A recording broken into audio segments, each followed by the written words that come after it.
ഇന്ന് നമ്മൾ തളിയർമമ്പലത്തിൽ കൊടിയേറ്റ് ദിവസമാണ്. അപ്പോൾ ഉച്ചയ്ക്ക് ചോറ് കഴിക്കാൻ പോകുന്നതാണ് ഈ കാണുന്നത്. അപ്പോൾ ഞാൻ വിചാരിച്ചിരുന്ന ആ ഒരു വീഡിയോ അങ്ങനെ ചെയ്യാമെന്ന് വിചാരിച്ചു. അപ്പോൾ ആദ്യമേ എഴുതി ഉച്ചയ്ക്ക് ചോറ് കഴിക്കുന്നത് മാത്രം ഇടാം. പിന്നെ വിചാരിച്ചു രാത്രി കൊടിയേറ്റുണ്ടല്ലോ, അപ്പോൾ അതും കൂടി ആഡ് ചെയ്ത് അങ്ങനെ ഒരു വീഡിയോ ഒക്കെ ചെയ്യാമെന്ന് വിചാരിച്ചു. അപ്പോൾ ഉച്ചയ്ക്ക് ഒരു 1:30 ആയപ്പോഴത്തേക്ക് ഞങ്ങൾ പോകുന്നതാണ്. കുറേ പേര് കഴിച്ചിട്ടൊക്കെ തിരിച്ച് വീട്ടിലോട്ട് പോകുന്നുണ്ട്. പിന്നെ കുറേ നല്ല ക്യൂ ആയിരിക്കും എന്ന് എനിക്കൊരു ധാരണയുണ്ടായിരുന്നു. പക്ഷേ ആ ഒരു സമയമൊക്കെ ആയപ്പോഴത്തേക്കും ക്യൂ കുറച്ച് കുറഞ്ഞിട്ട് ഇത്രയേ ഉണ്ടായിരുന്നുള്ളൂ. അല്ലെങ്കിൽ അമ്പലത്തിന് വരെ വലം വയ്ക്കുന്ന ക്യൂ ആ സാധാരണ.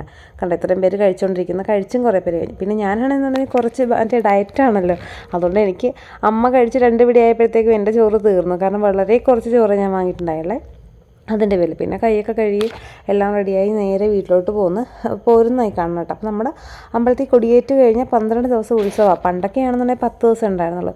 എനിക്കൊന്നും നമ്മുടെ കൊടിയേറുമ്പോഴത്തേക്കും 12 ദിവസം ആരവാണ് ഭയങ്കര. പക്ഷെ പൂരം കൊടിയേറി കഴിഞ്ഞാൽ അയ്യോ എനിക്ക് എന്താ പറയേണ്ടതെന്ന് പോലും അറിയാൻ അത്രയും വൈബുള്ള ഒരു ടൈം എന്ന് പറഞ്ഞിട്ടുണ്ടെങ്കിൽ. പിന്നെ ഇപ്രാവശ്യം ആണെന്നുണ്ടെങ്കിൽ 12-ാം തീയതി കൊടി ഇറങ്ങും. പക്ഷേ 13-ഉം 14-ഉം വിഷു ആണല്ലോ, അപ്പോഴും ആഘോഷം, പടക്കം പൊട്ടിക്കലും സന്തോഷവും ഭയങ്കര ഇതും. അപ്പോൾ ഇതെല്ലാം വീഡിയോ എടുത്ത ചിഹ്നമാണ്.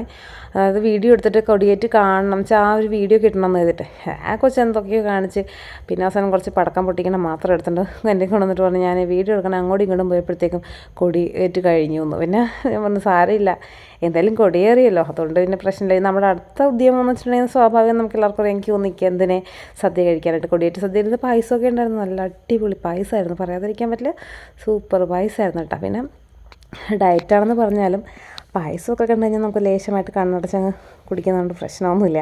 ഇതും ഡയറ്റാണ് ഈ പുള്ളിക്കാരിക്കും. പക്ഷേ പായസത്തിൻ്റെ മുന്നിൽ എന്ത് ഡയറ്റല്ലേ, അതുകൊണ്ട് പിന്നെ ഒന്നല്ല 2 ഗ്ലാസ് കുടിച്ചോ എന്ന് എനിക്ക് സംശയമുണ്ട്. അതിനുശേഷം നേരെ നമ്മളിവിടെ വട്ടക്കളിയോ, ഇതിന് വട്ടക്കളി എന്നൊക്കെയല്ലേ പറയുന്നത്, എന്ത് കളിയാണെങ്കിലും ഈ ഡാൻസ് കാണാൻ ജസ്റ്റ് കുറച്ച് നേരം വന്നിരുന്നേ.